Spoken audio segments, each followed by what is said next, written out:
Hello students, welcome to my YouTube channel SP group of education. राष्ट्रीय ध्वज हर देश का अपना अलग अलग होता है। किसी भी देश का एक जैसा नहीं होता, इसीलिए हमें अपने राष्ट्रीय ध्वज की तरह दूसरे देश के राष्ट्रीय ध्वज का भी सम्मान करना चाहिए। आइए हम अपने राष्ट्रीय ध्वज तिरंगे के बारे में कुछ अनसुने रोचक तथ्य जानते हैं जो हर एक नागरिक के लिए जानना जरूरी होता है। चाहे कुछ भी हो जाए, तिरंगा ज़मीन से छूना नहीं चाहिए। तिरंगे पर कुछ भी लिखना या फिर बनाना गैर कानूनी है। भारत के राष्ट्रीय ध्वज में इस्तेमाल होने वाले 3 रंग हैं, केसरिया, सफ़ेद और हरा। इसकी वजह से तिरंगा नाम से संबोधित किया जाता है। भारत के राष्ट्रीय ध्वज में जब चरखे की जगह अशोक चक्र लिया गया तो महात्मा गांधी नाराज़ हो गए थे। उन्होंने ये भी कहा था कि मैं अशोक चक्र वाले झंडे को सलाम नहीं करूंगा।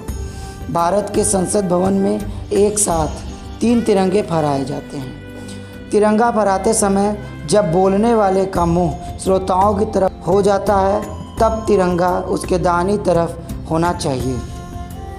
उस इंसान को जेल भी हो जाती है जो फ्लैग कोड ऑफ इंडिया के तहत गलत तरीके से तिरंगा फहराने का दोषी पाया जाता है।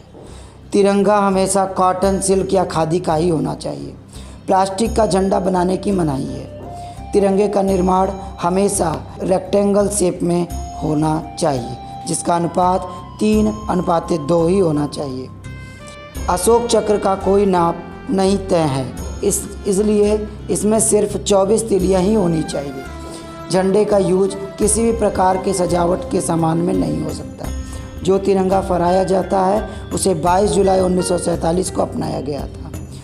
सबसे पहले लाल, पीले और हरे रंग की पट्टियों पर बने झंडे को 7 अगस्त 1906 को पारसी बागान चौक, ग्रीन पार्क, कोलकाता में फहराया गया था। तिरंगे को आंध्र प्रदेश के पिंगली वेंकैया ने बनाया था। भारत देश के राष्ट्रपति भवन के संग्रहालय में एक ऐसा तिरंगा है जिसे सोने के स्तंभ पर हीरे जवाहरातों से जड़कर बनाया गया है। कर्नाटक का नारगुंड किला, महाराष्ट्र का पन्हाला किला और मध्य प्रदेश के ग्वालियर जिले में स्थित किले में ही केवल 21 बाई 14 फीट के झंडे फहराए जाते हैं। 22 दिसंबर 2002 के बाद लोगों को अपने घरों या ऑफिस में आम दिनों में भी तिरंगा फहराने की अनुमति मिली। भारत के संविधान के अनुसार जब किसी राष्ट्र विभूति का निधन होता है, वह राष्ट्रीय शोक घोषित होता है, तब कुछ समय के लिए राष्ट्रध्वज को झुका दिया जाता है।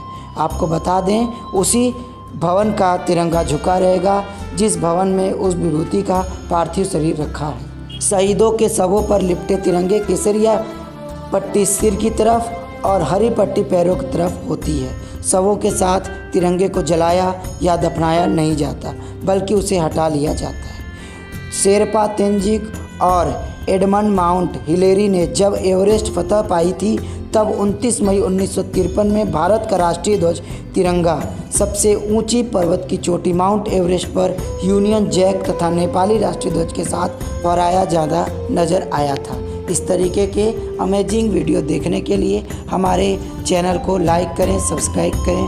धन्यवाद। Thank you. जय हिंद।